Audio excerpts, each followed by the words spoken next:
Hello friends, welcome to my spiritual channel. आज इस video में मैं ओशो के द्वारा कही गई कुछ विचारों का कलेक्शन लेके आया हूँ।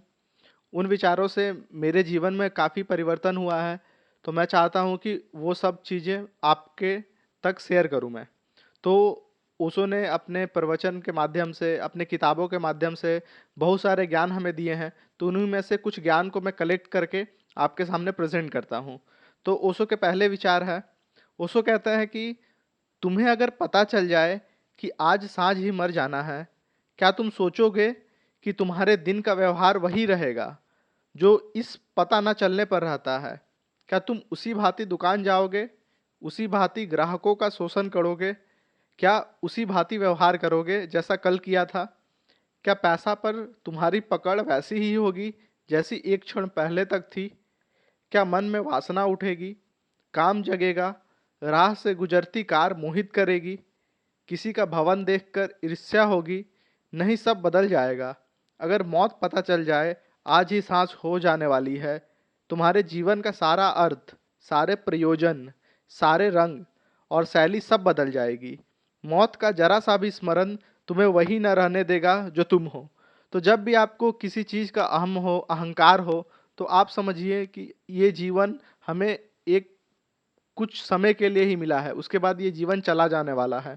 इसलिए जो ये मोह पैदा होता है, अहंकार पैदा होता है किसी चीज़ को लेकर, वो समाप्त कर देता है ये एक छोटा-सा विचार मन में आने से।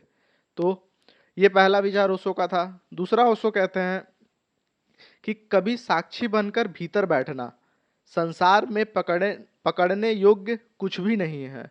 आँख बंद कर जब करोगे तो विचार का संसार दिखाई पड़ेगा। इसमें तो पकड़ने योग्य कुछ भी नहीं है, कुछ हो भी नहीं सकता। आए बुरे विचार तो उसे आने दो, अगर भले विचार आए उसे भी आने दो, आने जाने दो। तुम परेशान मत होना कि विचार अच्छे हैं या बुरे हैं, तुम चिंता मत करना इसकी। तुम तब चकित हो जाओगे और पाओगे कि जो अनित्य भावना है, जो उस विचारों के आने और जाने पर तुम जो रिएक्ट नहीं कर रहे हो, जो अनित्य भावना है, इसके अनित्य भावना है, इस आधार पर ध्यान की जड़ें मजबूत हो जाती है। ध्यान पैदा होता है अनित्य की धारणा पे, अर्थात आप किसी को रिएक्ट नहीं कर रहे। अगर अच्छा विचार भी आ रहा है तो आप वैसे ही हैं, और आपके अंदर बुरे विचार भी आ रहा है तो आप वैसे ही रिएक्ट कर रहे हैं। तो इस हिसाब से आप अनित्य के भावना में हमेशा रहते हैं। तो इससे आप अपने आप को संतुलन बना सकते हैं, अपने जीवन में हर परिस्थिति में शांत रह सकते हैं। नेक्स्ट ओशो का विचार कहता है, ओशो कहते हैं कि अगर कुछ भी ना हो, शरीर स्वस्थ हो, विचार कुशल हो, अभिव्यक्ति की क्षमता हो, जीवन में सब भरा पूरा हो, तो भी मन दुखी हो। क्यों?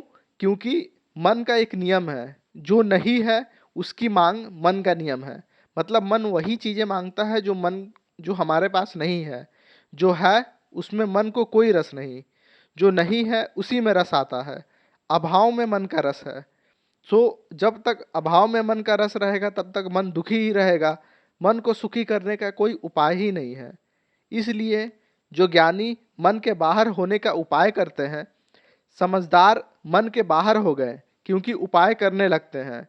समझदार मन के बाहर हो गए क्योंकि उन्होंने देख लिया मन का स्वभाव ही सुखी होना नहीं है, केवल दुखी होना है। उन्होंने देख लिया कि मन का स्वभाव ही सुखी होना नहीं है। जनक उन्होंने देख लिया है कि स्वभाव ही सुखी होना नहीं है हमारा, तो हम क्यों मन के पीछे भागे। जनक कहते हैं, बहुत अद्भुत दुख है शरीर के, वाणी के, मन के। इस तीनों दुखों को मैं त्याग करता हूँ। अर्थात शरीर, वाणी और मन के ये तीनों दुखों को जनक जी कहते हैं मैं त्याग करता हूँ, क्योंकि मन का जो नेचर है वो दुखी रहना ही है, वो अभाव में जीना है, तो वो कभी सुखी नहीं रह सकता। तो सुखी रहने के लिए हमें मन से निजात पाना होगा, हमें मन को कॉर्नर आउट करना होगा, मन को साइड करना होगा। नेक्स्ट ओशो कहते हैं कि जितनी ज़्यादा इच्छाएं उतनी कम इच्छा शक्ति, जितनी कम इच्छाएं उतनी ज़्यादा इच्छा शक्ति। अगर तुम्हें सारी इच्छाएं छोड़ दी तो जो तुम इच्छा करोगे वो इच्छा करते ही पूरी हो जाएगी। इच्छा शक्ति इतनी बड़ी हो जाएगी, जब तुम इच्छा ना करोगे तब तुम्हारे पास इतनी विराट ऊर्जा होगी कि कहते ही पूरी हो जाएगी। मतलब ये कहना चाहते हैं कि हमें इतने सारा इच्छाएं नहीं करनी चाहिए। केवल जो इच्छा जरूरी है जीवन यापन के लिए, या जो इच्छा जरूरी है हमें स्पिरिचुअल मार्ग, अध्यात्म मार्ग में जाने के लिए, वो इच्छा सही है। और उस एक या दो इच्छा करने से हमारा जो इच्छा शक्ति है वो बढ़ता है, और ज़्यादा से ज़्यादा इच्छा करेंगे तो हमारा इच्छा शक्ति दूर होते रहता है। तो ओशो के ये विचार है इच्छा शक्ति पे। अगला ओशो कहते हैं कि मनोवैज्ञानिक के बारे में बताते हैं कि वे कहते हैं कि जब किसी व्यक्ति का पिता मर जाता है या माँ मर जाती है, तो जो तुम रोते हो, चीखते हो, पुकारते हो, जार जार टूट जाते हो, उसका यह कारण नहीं है कि तुम्हारा पिता से इतना प्रेम था। जिंदा था तो तुमने दो कौड़ी को ना पूछा था। जिंदा था तो तुमने क्या इसके साथ सद्व्यवहार किया था। घर के शायद किसी कोने में पड़ा हुआ मरा होगा, और अब मर गया है तो छाती पीट रहे हो। ये पश्चाताप है, इसका मृत्यु से कोई संबंध नहीं। हम तुम्हारे भीतर धक्का लग गया है, अब तुम्हें जरा सा होश आया। मौत ने तुम्हें झकझोरा कि मैंने पिता के साथ क्या किया, और अब क्षमा मांगने के लिए भी कोई व्यक्ति मिल ना सकेगा। अब इसके पैर पकड़कर क्षमा मांग भी ना सकूंगा, इसकी भी सुविधा नहीं है, क्योंकि अब वो मर चुके हैं।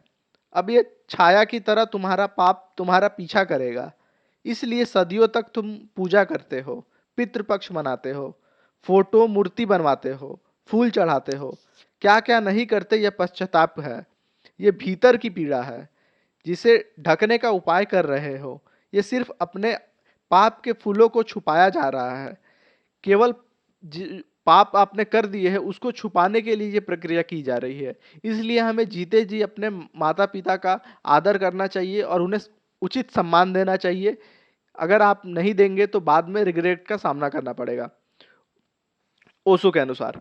अगला ओशो कहते हैं कि ये जितनी हमारी प्रार्थनाएं हो रही है, ये सब भय और प्रलोभन पर खड़ी है। या तो किसी भय से छुटकारा चाहिए, किसी को नौकरी चाहिए, किसी को स्वास्थ्य चाहिए, किसी को मुकदमा जीतना है, किसी को किसी और चीज में पैसा चाहिए, किसी को मोक्ष चाहिए, स्वर्ग चाहिए, भगवान के दर्शन चाहिए।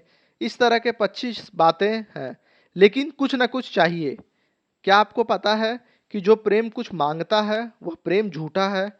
लेकिन हमारी सब प्रार्थनाएं सब मांगती है।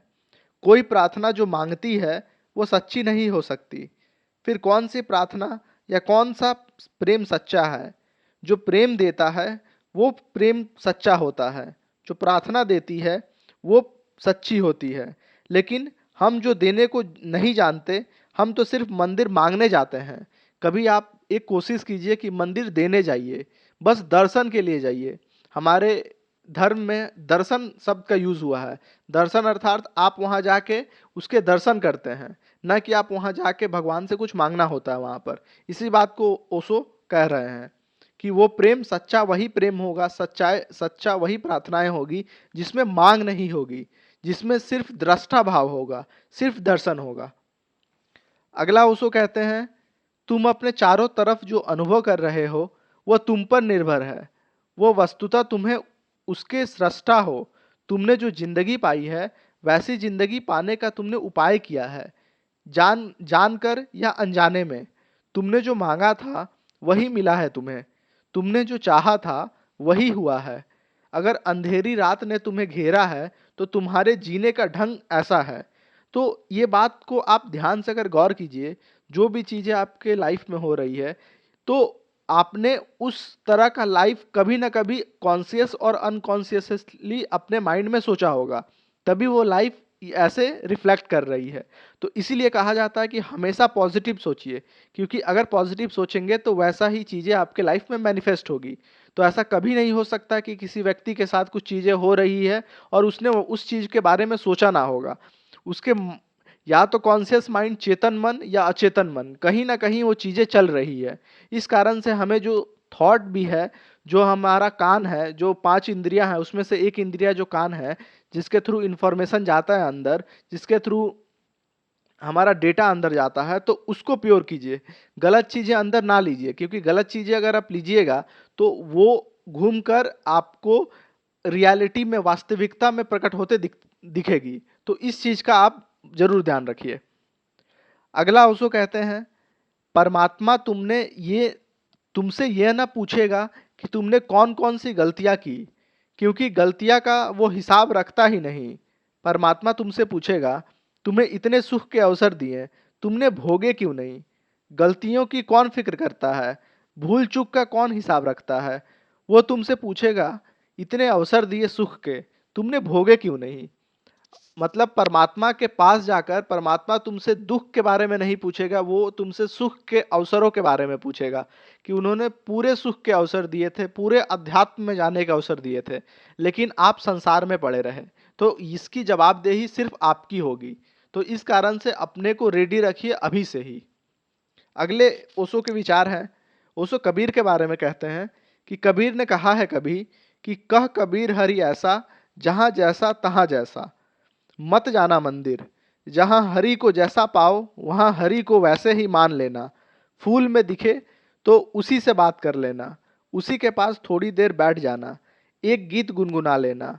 आकाश में दिखाई पड़े उसी में झांक लेना, चांद तारों में दिखाई पड़े उसी से थोड़ी गुफ्तगू कर लेना। नदी की कलकल में सुनाई पड़े तो नदी में कूद जाना, जरा तैर लेना। परमात्मा में जब तुम मंदिरों और मस्जिदों में देखोगे, तब तक तुम आदमी के बनाए हुए परमात्मा से उलझे रहोगे। वो मन का ही खेल है। तुम्हारे भीतर मस्जिद सब संसार में है, परमात्मा में नहीं, क्योंकि वे मन के विस्तार है। अर्थात ओशो कहते हैं कि परमात्मा हर कण में है।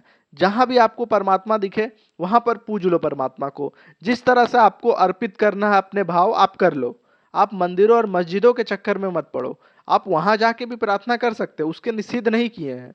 बस ये बताए हैं कि मंदिर मस्जिद एक शिवालय या एक बिल्डिंग के अंदर कैसे हो सकता है।